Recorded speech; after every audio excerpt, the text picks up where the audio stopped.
And welcome back to Texas Boy Studios. Look, got another banger one for you. It's the UFC 250 Freedom card, and it's going down June 14th, White House, South Lawn. Yes, this is a once in a lifetime generational event right here. We are going to have more than 4,000 people in attendance, most of them going to be military, and then probably Dana's family and the Trump's family, things of that nature. Unique marketing, if I could say that shit right, marketing event because it's going to be absolute madness right here with people the likes of Sean O'Malley, Derek Lewis, okay, Michael Chandler, okay, and then you got the highlight himself, Justin Gaethje, in the main event against Ilia Topuria. Now, look, a lot of people been going on and on and on. This is a political event. This event should be happening. Why is it happening now? Why is Dana involved in it? And then Dana and Trump and then blah, blah, blah, blah, blah. Look, okay, Dana White is an American. He's putting on this event solely specifically for the viewers. Okay. He's not out here trying to have an alliance with, President Trump is only going to be president for, how much ever longer he can be president, right? There's only so many terms and so many years you can have as president. So if the other presidents never said anything about it, right, from when Dana and the Fertitta brothers started this stuff, come on now. Let the US have this moment, right? It's a spectacular event and they're trying to illuminate the birth of United States of America. They're not trying to any other country. We're proud to be an American. This is an American event. Okay. Anybody and everybody's welcome to it though.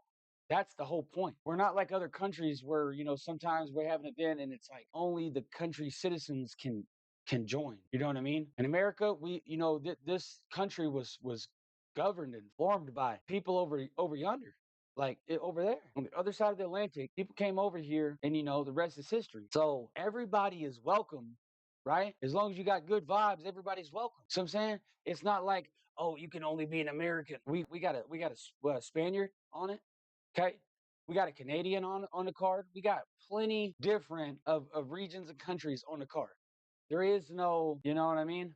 So let's just go and get that out the way first and foremost. Now, get to the neat and the grit of it is, and the facts are, you have an American main eventing. Now, if they would have put Cyril Gahn or Alex Pereira as the main event for the interim heavyweight championship, that really wouldn't made much sense, right? Doesn't make sense to put an interim. It's not because of where they come from, their nationalities. It's specifically interim. You never put an interim over undisputed. Never. Okay. You never do that. Now, it just so happens there's an American waiting on his title shot. Okay. Now, is this Justin Gaethje's last title shot? Yes. 1,000%. Is this his last run? Yes. This man has had an extraordinary long career, violent career, great career, and everything in between. Bonuses out the ass. Okay. Now, Ilya came on to Ariel Helwani's show earlier and he said how the likes of, Nate Diaz is trash, how Conor lost to Nate and he couldn't see that, and how he sees a potential matchup between him and Conor. Ilya isn't gonna get Conor status. It's not gonna happen. Okay, Ilya thinks, oh, excuse me, he knocked out Alexander Volkanovski, so he's like, oh, I knocked him out. And he's like, I knocked out Max Holloway, I knocked him out. And then he's like, I knocked out Charles Oliveira, I knocked him out. Now look, okay, in your time coming up, two different time frames. Okay, the sport was still, somewhat not there yet. Ronda came for the women's side, right? Okay, Conor came and just blew this shit up. Ilya's not gonna get Conor status. It's not gonna happen. Let me break something down to you viewers right here. In boxing, when Muhammad Ali came in, right, you had Mike Tyson, super duper popular. All these guys are popular, right? But let's just global, right? Talk global. From United States aspect, fucking global. Hands down, that's it. Everybody else, get out of here. Okay. Now, Mike Tyson did the Justin Gaethje version, right? Brutal, fashion, make a lot of money, become famous, right? Ilya thinks he's in that spot. You're not. Okay. Number one, Justin's an American. You're not. Okay, you can't view an American with another nationality. You just can't do that. We're strictly speaking about American event, American promotion, and American fighters right now. Muhammad Ali came along and blew it up, right? Inside the ring and outside the ring, he blew up boxing. Global icon, talked about him, still talk about him. Great man, great boxer, everything in between, right? Blew it up. Boom, boxing status. Ronda came in, had a little Mike Tyson, right? Got a little notoriety, but much less on the women's side of the thing. She was blowing up the women's proportion of the MMA, right? Conor came, okay? Conor's the Muhammad Ali. I don't mean to compare Muhammad Ali and Conor McGregor or MMA and boxing, but specifically, hands down, Conor is Muhammad Ali of the UFC, of MMA, period. Okay? Global icon. You're going to talk about him 50 years from now. Just as people talk about Muhammad Ali, you're going to talk about Conor.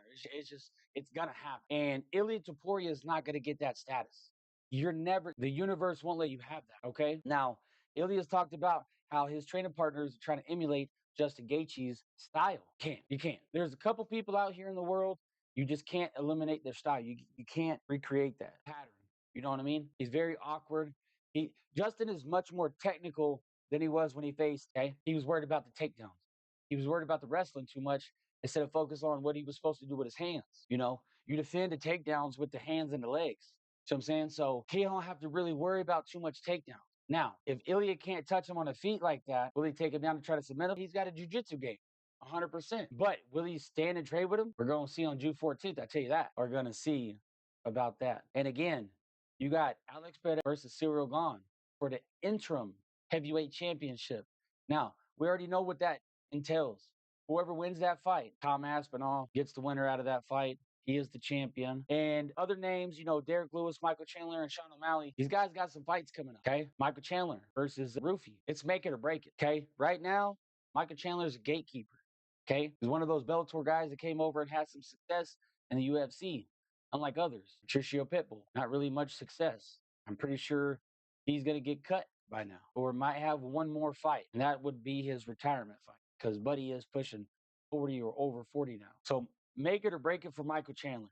Sean O'Malley, you got a rising Canadian star beating people left and right. You got to take that momentum away, and he's got to propel himself. He's got to win and propel himself into the next title fight. Now, is it going to be Marab versus Peter Yan for the next title fight? Yes, probably so. Probably going to be around, if I had to guess, August, September, one of those months. If they throw Sean O'Malley in there against Peter Yan, I'd be surprised.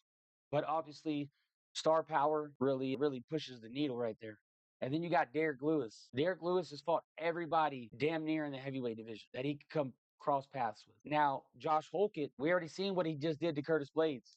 Okay, 3-round war, put it to him, broke his orbital, broke his nose. If he puts that kind of fight on with Derek Lewis, a lot of people are like, oh, he's going to get knocked out.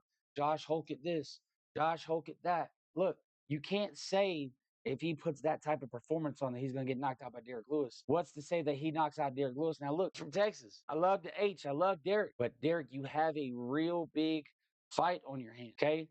And you got enough time to prepare for it. Are you going to put in that work that it takes to beat this young and up and comer? Because with momentum, with rising star power, you know, that can really elevate somebody and push him through. And as long as he gets this fight done, he's got bigger and more fights on the horizon. If you ask me, he wins this fight, and what's his name that just got signed? Gabe Stevenson. He just got signed to the UFC, and he's supposed to be making his debut at International Fight Week, July. I believe it's like July 11th. So therefore, he wins this fight. Oh boy, wins that fight. I really kind of believe they're going to put those two together.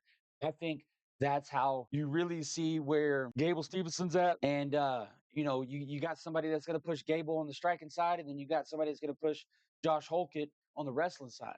So that's a big fight in the future, of course, that I see that's going to happen. Now, Josh Holkett goes in there, lays out Derek Lewis, spectacular fashion, unbelievable knockout, TKO, crazy event. I think he turns right around. International Fight Week. No injuries, no nothing. I think he turns right around again. Is it too early? Is it too soon? It's about 3 weeks out. So guess we'll just have to see about that one. But that's all I got for you today. That's that UFC 250 Freedom card. I'm focusing on the American fighters and the main eventers. So I hope you like it. And comment down below, like, subscribe. It's all free. Share the video if you like. And let's get it going. Until next time, Texas boy, I'm out.